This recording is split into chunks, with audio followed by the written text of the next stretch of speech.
In 1836, 3 boys were out in the green hills of the Arthurs Seat area of Edinburgh when they noticed a strange collection of rocks propped up against the hillside. Curiosity getting the better of them, they pried the sheets of slate away, uncovering a small, hollowed-out recess in the rock. Sitting on 3 rows, they found 17 small wooden coffins, each about 4 inches tall, and inside each one, a small wooden figure. 182 years later, the coffins sit in the National Museum of Scotland. Their presence in the cave, purpose and creator a mystery. This is Dark Histories, where the facts are worse than fiction.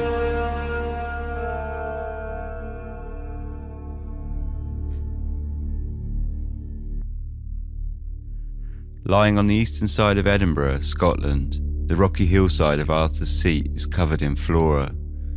It sits 251 metres above sea level and was once an active volcano. It has sat dormant for years, casting its shadow across Holyrood Park for centuries, playing host to an Iron Age hill fort, and in 400 AD was home to a Celtic tribe named the Votadini. It sits just 1 mile from Edinburgh Castle and is rumoured to be a possible site for the legendary Camelot of King Arthur fame. In other mythology, King David I was said to have been out hunting in the 12th century, when upon spotting a stag, his horse bolted, throwing him to the ground. The stag made to gore him where he sat. However, as the animal bowed its head in preparation to strike, King David saw the vision of a cross in its antlers. The animal raised its head and calmly walked away, sparing him his life.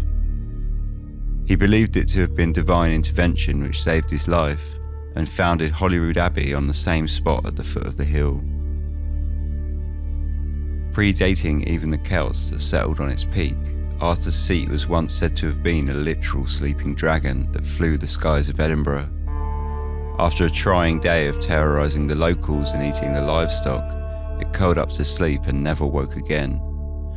One can easily see how this may have been a tale survived from when the formation was an active volcano. As is apparent, the site of Arthur's Seat is at once ancient and steeped in mythology and folklore. One more modern tale can still be added, however, that of the Arthurs Seat Coffins. In mid-July of 1836, 3 boys out catching rabbits in the field around the base of Arthurs Seat area found 3 large slabs of slate, notched in the top to keep them standing together against the rocky hillside. Prizing the slate from the walls with their trowels, they found that the slate, as they had suspected, was not a natural formation, rather had been placed against the wall to conceal a small entrance leading to a small cave-like crevice carved into the rock face. The crevice itself was around 1 foot tall and 18 inches wide, and inside, on 3 tiers of rock, sat 17 small coffins, each carved from wood and decorated with small pieces of tin. Charles Fort, the infamous researcher of anomalous phenomena, described the scene of the find as such. The extraordinary datum, which has especially made mystery here, that the coffins had been deposited singly in the little cave and at intervals of many years. In the first tier, the coffins were quite decayed, and the wrappings had moulded away. In the second tier, the effects of age had not advanced so far, and the top coffin was quite recent looking. Naturally, after finding such a strange and delicate collection of items stored away in a secret hole in the side of a rock hill, the boys did what any boys would do. As reported by the Scotsman, who published an article on the coffins on the 16th of July 1936. A number of the coffins were destroyed by the boys, pelting them at each other as unmeaning, contemptible trifles. It's not known how many of the coffins were actually destroyed by what I'm sure was a highly amusing game. However, today only 8 have ever resurfaced. The next day, upon hearing the boys' story, their schoolmaster, Mr. Ferguson, himself a member of a local archaeological society, went to the hillside to retrieve what remained of the boys' unusual find on a bed of land. When he got them home, he prized the lids of the coffins open in his kitchen to find that each one held a carved wooden effigy of a human, complete with clothing, hand-sewn from an assortment of cloth. Though most were plain, 2 of the figurines were commercially printed, and 1 was checkered. Each tiny doll lay on a bed of rag fibre. The same report from the Scotsman, dated July the 16th, described them. Each of the coffins contained a miniature figure of the human form cut out of wood, the faces in particular being pretty well executed. They were dressed from head to foot in cotton clothes and decently laid out with a mimic representation of all the funeral trappings which usually form the last habiliments of the dead. The coffins are about 3 to 4 inches in length, regularly shaped and cut out from a singular piece of wood, with the exception of the lids, which are nailed down by sprigs or common brass pins. The lids and sides of each are profusely studded with ornaments, formed with small pieces of tin and inserted in the wood with great care and regularity. The discovery led to an initial small flurry of reports from several local news publications, each having their own take on what the cachet of coffins symbolised, or for what purpose they had been stashed inside the hidden cutout in the side of Arthurs Seat. The Scotsman, who were first out the gate with the story, and from which the previous contemporary quotations were taken from, dove head first into the supernatural element, after writing that the creation of the coffins was a singular fantasy of the human mind, rather above insanity and yet much beneath rationality. With this, it's clear the writer felt the creation of the coffins lacked some normal level of logic, and so they instead went on to immediately explore witchcraft as an explanation. Our own opinion would be, had we not some years ago abjured witchcraft and demonology, that there are still some of the weird sisters hovering about Mushat's Khan or the Windy Gal, who retain their ancient power to work the spells of death by entombing the likeness of those they wish to destroy. They went on to suggest that the boys deserve some praise for their part in discovering the coffins and destroying this satanic spell manufactory, the last we should hope that the infernal hags will ever be permitted to erect in Scotland. Undoubtedly, this article would have been the source of much of the speculation and excitement that surrounded the find. Sensationalist reporting has always and forever will hold the power to ignite a story. 1 month later, the Edinburgh Evening Post followed up with their own take on the mystery of the coffins by suggesting they may have been a part of an ancient custom which prevailed in Saxony of burying in effigy departed friends who had died in a distant land. This rather more romantic take was further expanded by the Caledonian Mercury, who themselves suggested that we have also heard of another superstition which exists among some sailors in this country, that they enjoined their wives on parting to give them Christian burial in an effigy if they happened to be lost at sea. Speculation ran rife for a short time, and the coffins enjoyed a brief period of fame around Edinburgh. They created enough interest that they were eventually bought by a private collector named Robert Fraser, a jeweller, who bought them as curio to display in his private museum. In 1845, after his retirement, he sold them at auction for the sum of £4, equivalent to around £450 or $600 in today's currency. After their sale at auction, stories and news surrounding the coffins fell quiet. Out of sight, out of mind, one might say, as they disappeared into a private collection, not to see the light of day again until 1901, when they were donated by a lady named Christina Cooper to the Society of Antiquaries of Scotland and later passed on to the National Museum of Scotland, where they still rest on display today. Despite studies being taken out upon the coffins and effigies in more recent times, their mystery prevails, and theories remain as speculative as they were in 1836. In 1990, Professor Samuel Menifee and Dr. Alan Simpson, based at the University of Virginia, but visiting fellows at the School of Scottish Studies in the University of Edinburgh, analysed the coffins for a paper they would publish in the new series, Volume 3 of The Book of the Old Edinburgh Club. The paper was titled The Westport Murders and the Miniature Coffins from Arthurs Seat. In the paper, Menefee and Simpson concluded that the figurines had possibly been painted in red or pink, which had now faded. They also speculated that given the height variance of less than 5mm, they had all been made by one person.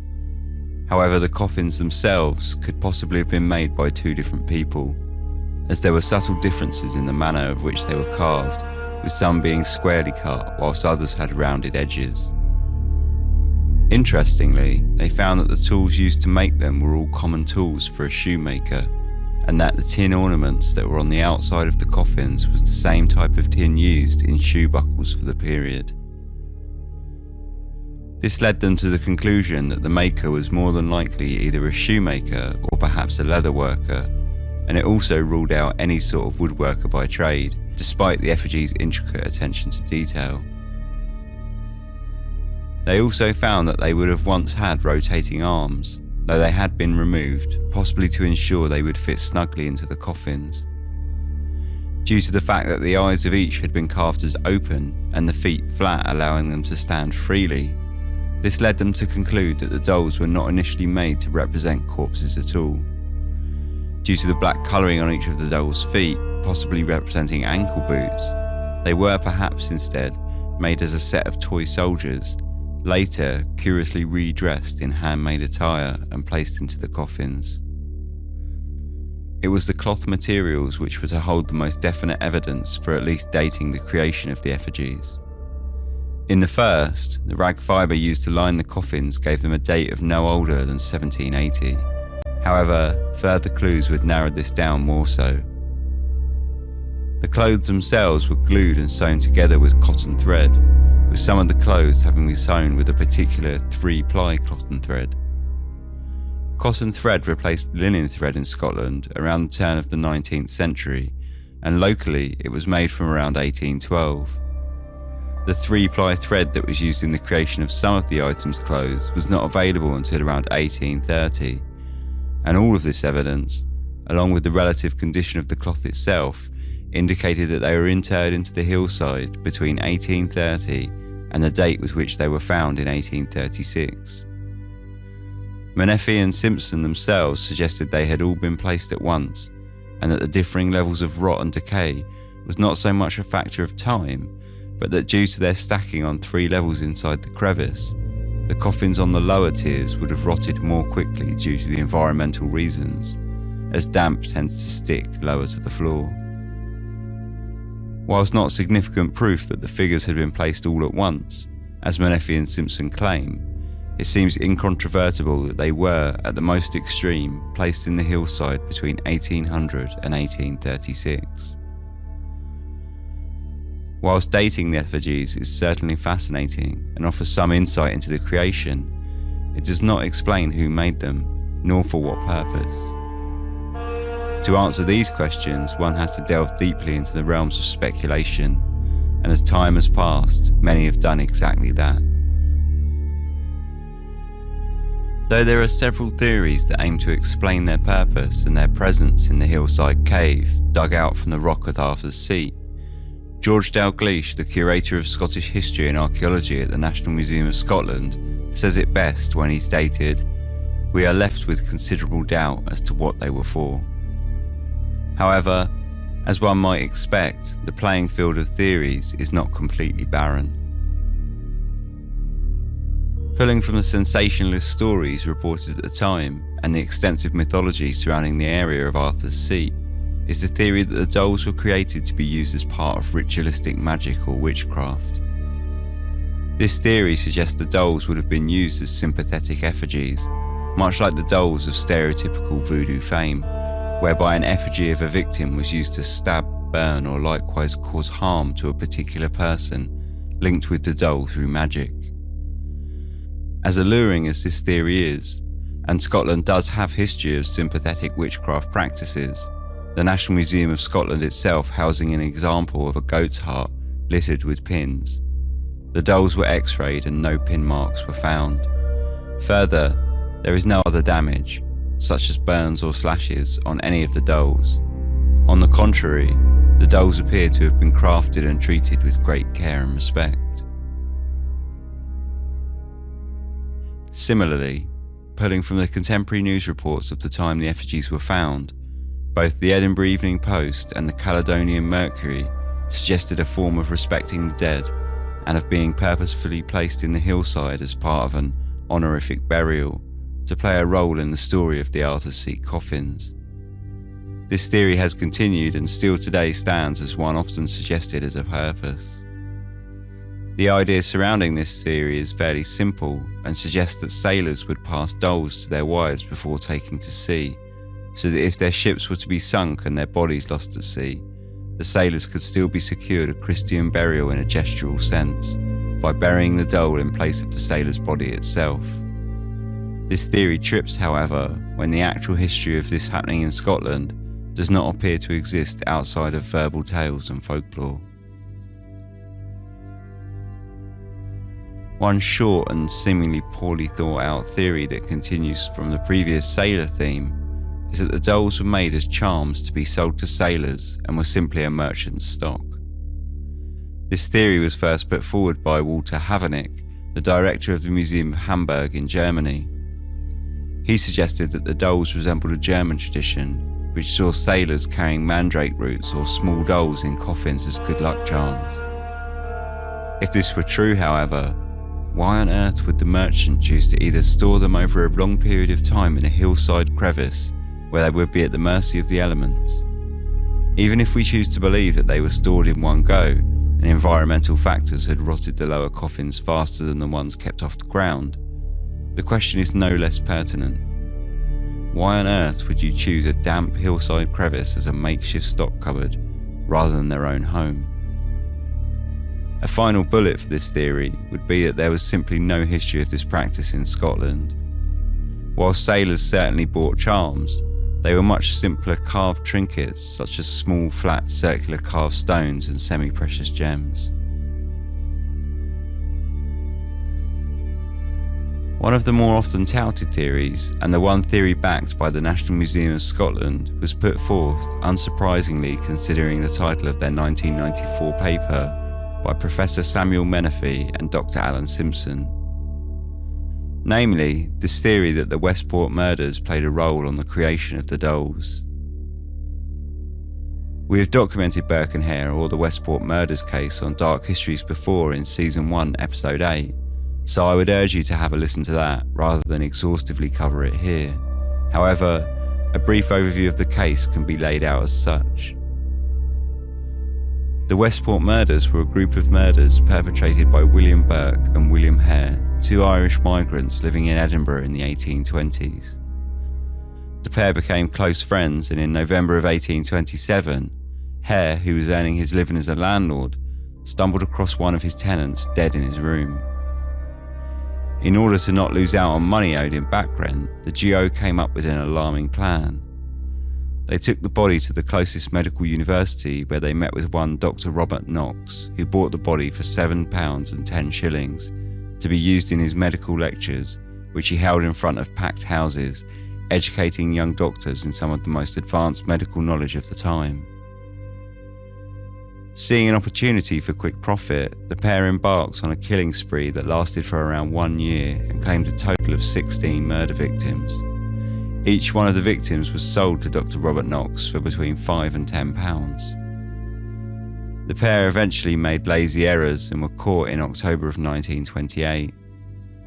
Burke was hanged for his part in the murders, whilst Hare got away scot-free, after agreeing to confess to the murders, implicating Burke in the process. He did this in exchange for immunity for himself and his wife. Burke's body was, poetically, used as part of a dissection for a medical lecture, whilst Hare slipped away into quiet anonymity, never heard from again. This theory does have one hole, however. If there were 16 victims of Burke and Hare, why were there 17 coffins?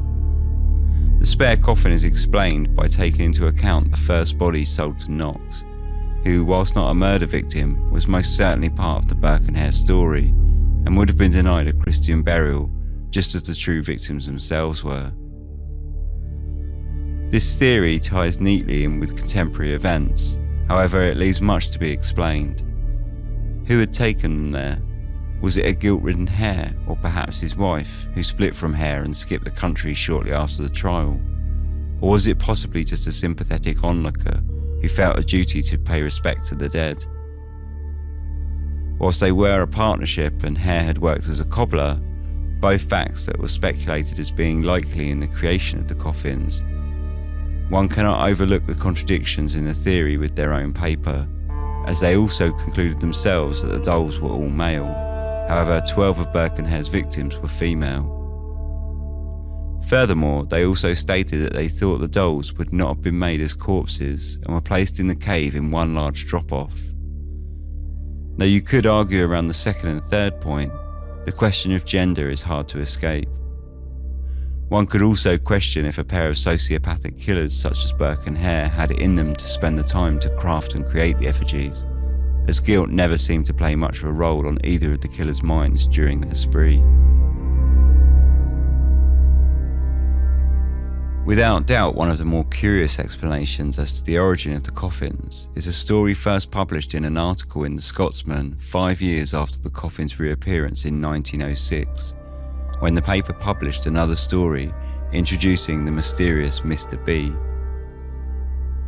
The story told of a letter apparently delivered to the Society of Antiquaries of Scotland along with the coffins at the time of their donation, and written by a lady living in Edinburgh with her father in 1936. The article gave no name to the lady and the father named simply as Mr. B.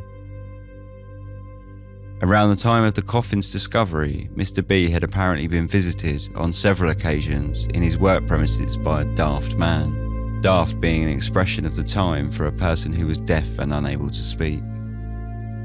On one such occasion, just after the discovery of the coffins, the man walked straight into Mr. B's office, apparently suffering from some agitation. Unable to speak or hear, the man simply glowered at him, casting his feelings through his curious expression, and then stormed out, never to return again.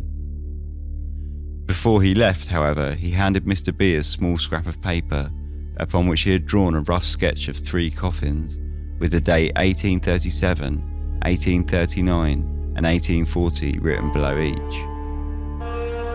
In the autumn of 1837, Mr. B passed away, and in the years 1839 and 1840, 2 further relatives passed away. This was a strange tale indeed. Somewhat more inexplicable is the Scotsman's leap when it wrote, "Is it not just possible that this man was the maker of the Arthurs Seat Coffins, driven mad by the loss of his treasures, or was the whole story nothing but coincidences?" Despite the letter being attached to the parcel of coffins when they were delivered to the museum, there is little else to connect the two. A better explanation of who exactly Mr. B was may shed light on the story, however, that would appear to be a detail lost to time. Eventually, we are left with several theories, and none of which seem to satisfactorily explain the presence of the dolls in anywhere nearing a complete sense. Questions such as the span of time the dolls were being placed in the hillside, by whom and for what purpose, remain unanswered.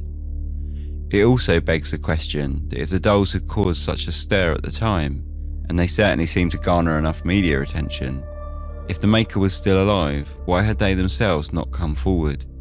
Especially if they were not created for any nefarious reason.